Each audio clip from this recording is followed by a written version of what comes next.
बोलिए शब्द गुरु परम पिता परमात्मा की जय। शब्द भेदी गुरु साईं अरूढ़ जी महाराज की जय। सभी संतों की जय, सगल जीव हंसों की जय। अपने अपने माता पिता की जय, आज की आनंद की जय। सभी संतों भाई बहनों के चरणों में दास का कोटि कोटि चरण बंदन। ओम तत्सत, ओम तत्सत। सत साहिब जी, सत साहिब जी। आज साईं अरूढ़ जी महाराज की कृपा से जो ये यूट्यूब के माध्यम से सत्संग का आयोजन किया जा रहा है, प्रचार प्रसार किया जा रहा है, इस साईं अरूढ़ जी महाराज की कृपा है, परमपिता परमात्मा की दया बख्शिश है। आइए, हर कोई कर्मों का हिसाब हो रहा है इस संसार में। जैसी करनी वैसी भरनी लिखा भी है। हम जैसा कर्म करते हैं वैसा हमें भरते भी हैं। बोया पेड़ बबूल का तो आम कहाँ से खाए। अगर कोई बबूल का पेड़ बोता है, अब सोचे कि हम आम का फल खाएं, मीठे स्वाद चखें, तो ऐसा हो नहीं सकता। तो कर्मों का हिसाब पाई पाई का हिसाब देना पड़ता है। इसीलिए कर्म प्रधान है। कर्म प्रधान विश्व करि राखा, जो जस करहि वो तस फल चाखा। कर्म प्रधान है और पूरे विश्व में, पूरे संसार में कर्मों का लेखा जोखा काल के हाथ में है, ईश्वर ब्रह्म के हाथ में है। काल ही हिसाब किताब ले रहा है। हर जीव कर्म का लेखा जोखा भरता है, कर्मों का हिसाब किताब होता है और पाई पाई का हिसाब होता है। कोई भी कर्मों से अपने बच नहीं सकता। कोई भी जीव अपने कर्मों से बच नहीं सकता। हमें इस संसार में आए हैं, मनुष्य का शरीर पाए हैं, तो कर्म बंधनों से जो है मुक्त होना है। कर्म के बंधन से छुटकारा पाना है। कर्म के बंधन से छुटकारा, कर्म के बंधन से मुक्त जब ही हुआ जाएगा, जब ही जीव हो पाएगा, जब ही ये जीवात्मा हो पाएगी, जब ही ये सुरता हो पाएगी, जब पूरे सद्गुरु के सानिध्य में आकर के परमपिता परमात्मा की अनुभूति साक्षात्कार करेगा। श्रीमद् भगवत गीता में कर्म अकर्म विकर्म के बारे में भगवान श्री कृष्ण ने अर्जुन को संदेश दिया है। हे अर्जुन, कर्म क्या है, अकर्म क्या है और विकर्म क्या है। जो कर्ता भाव में कर्म करता है, अपने आप को स्वामी समझता है, अपने आप को मालिक समझता है, वो कर्म के बंधनों में बंधता है, वह कर्म करता है। अकर्म क्या है? करे कर्म रहे अकर्मी।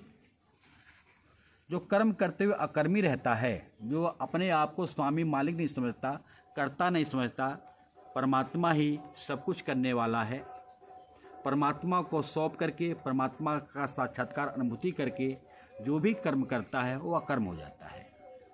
विकर्म क्या है?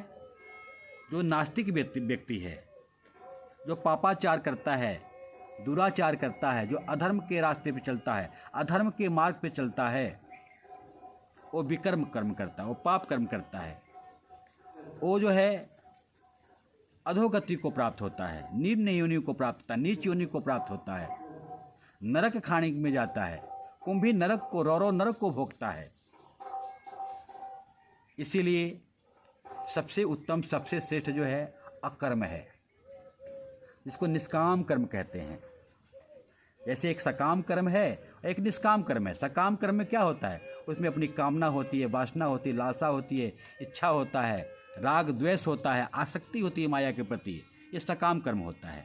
निष्काम कर्म वो होता है गुरु के आदेशानुसार जब शब्द प्रकट हो जाता है, हम जो भी कर्म करते हैं कर्ता भाव को मिटा करके अकर्ता भाव के जो भी कर्म करते हैं वो अकर्म होता है। तो इस संसार में कर्म करना है, लेकिन कर्म करते हुए अकर्मी रहना है, निष्काम कर्म करना है, जब भी जाकर के जीव बंधन से छूट पाएगा। अन्यथा जीव बंधन से छूट नहीं पाएगा। तो जो कर्मों का हिसाब किताब है उसका तो पाई पाई का हिसाब जीव को देना पड़ता है। कर्म से वही बच सकता है जिनको शब्द प्रकट हुआ है, जिनके जीवन में शब्द का साक्षात्कार, शब्द की अनुभूति हुई है, इस रूह को, आत्मा को। आज साईं अरूज जी महाराज कर्मों के लेखा जोखा को काटने के लिए परमात्मा की असीम कृपा से आज साईं अरूज जी महाराज जो इनके सानिध्य में आ रहा है, जिनका पूर्ण भाग हो जा रहा है,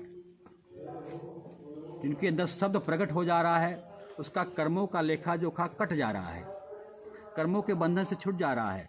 इसलिए कहा बंधन काट मिलाए राम, जिसको ही सतगुरु कहिए। जो बंधन को काट करके रमे हुए राम को मिलाता है वही सच्चा सतगुरु है। और सतगुरु ही सतगुरु की लगता कराता है, परापार ब्रह्म परमात्मा की लगता कराता है और बंधन से छुटकारा दिलाता है। हमारा बंधन से जीव निजात पा जाता है।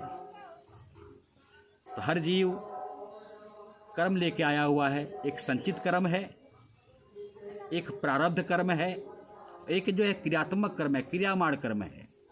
3 प्रकार का कर्म है। क्योंकि जन्म जन्मांतर से मनुष्य देह में आकर के मनुष्य कर्म करता है। मनुष्य कर्म योगी योनि है और मनुष्य जो है भोग योनि भी है। जो प्रारब्ध लेके आया उसका भोग भोग रहे हैं हम, अच्छे चाहे बुरे, चाहे पाप कर्म चाहे पुण्य कर्म। और जो नया कर्म हम कर रहे हैं ये कर्म योगी नहीं है, ये नया कर्म कर रहे हैं, इसका भी कुछ भोग भोग लेते हैं। फिर अगला जन्म जो मिलता है तो संचित हो जाता, जमा हो जाता है, फिर उसमें से भी चलता रहता है। लेकिन मनुष्य योनि को छोड़ के जितनी योनियाँ हैं सारी की सारी योनियाँ भोग योनियाँ हैं। वो अपने कर्मों का फल भोग रही हैं, अपने कर्मों का फल भोग रही हैं। तो संचित जो कर्म है वो हमारे कर्मों से इकट्ठा है, जो संचित कर्म है। क्योंकि हमने देह धारण किया, मनुष्य देह से हमने कर्म किया, वो कर्म हमारा संचित हो गया। उसी संचित कर्म में से कुछ प्रारब्ध लेके आए हैं, जिसको भाग्य बोलते हैं, नसीब बोलते हैं, तकदीर बोलते हैं। जो प्रारब्ध कर्म है वो 25% लेके मनुष्य आता है संसार में, जगत में। 75% संचित कर्म जमा हो जाता है, 25% प्रारब्ध कर्म लेके आता है। उसमें सुख दुख होता है, उसमें पाप पुण्य होता है, उसमें अच्छे बुरे कर्म होते हैं।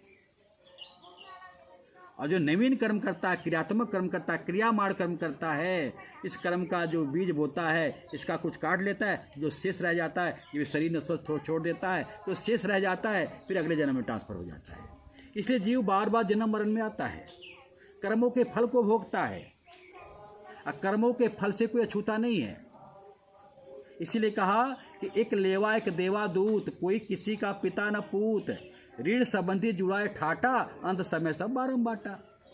जब तक लेने देने का खेल है संसार में तब तक हम प्रारब्ध हमारा है यहाँ पे। जैसे लेने देने का खत्म हो जाता है, चुकता हो जाता है, वैसे हमारा शरीर छूट जाता है, हर जीव का शरीर छूट जाता है।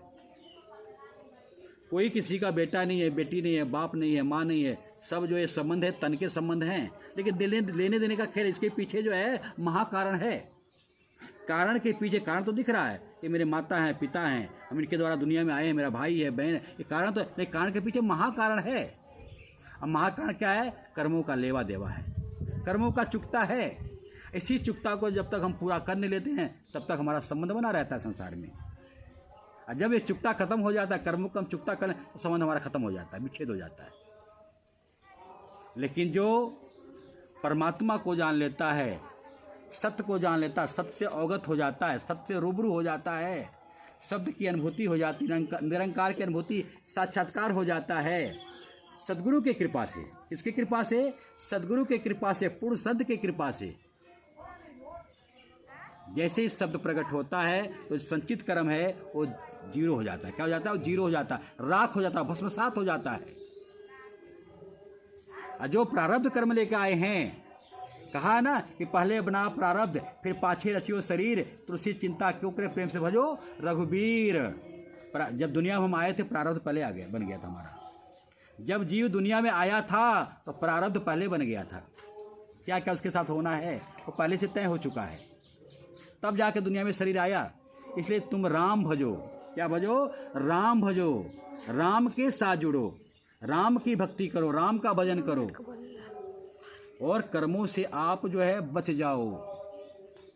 तो जो प्रारब्ध कर्म है उसमें भी रियायत मिल जाता है जब ये सत्य प्रकट हो जाता है, जब ये शब्द प्रकट हो जाता है तो उसमें क्या मिल जाता है? रियायत मिल जाता है, छुटकारा मिल जाता है। जैसे कैदी होता है जेल खाने में, वो जो है अच्छा कर्म करता है तो उसको जो छूट मिलता है 15 अगस्त को, 26 जनवरी को उसको रियायत मिल जाती है, रिहाई मिल जाता है उसको। ऐसे ही जो संसार में जगत में रह करके सत्य की अनुभूति कर लेता है, साक्षात्कार कर लेता है, सत्य कर्म करता है, सत्य भक्ति करता है तो उसको छूट मिलता है। जो दुख है छोटा, जो बहुत बड़ा दुख है, छोटा नहीं, जो बहुत बड़ा दुख है वो छोटे में कन्वर्ट हो जाता है। जो छोटा सुख जीवन में है वो बड़े सुख में कन्वर्ट हो जाता है। इसलिए कहा सतगुरु शरण में आकर के आई टले बला, जहाँ भाग में सूली लिखी है कांटे में टल जाए। अगर सतगुरु के शरण में कोई जीव आ जाता है, परमात्मा की अनुभूति साक्षात्कार कर लेता है, सत्कर्म करता है, सत भक्ति करता है तो उसका प्रारब्ध भी जो है उसमें छूट मिल जाता है। और जो क्रियामाण कर्म है, क्रियात्मक कर्म है, जो नवीन कर्म है, ये अकर्म हो जाता है, ऑटोमेटिक अपने आप।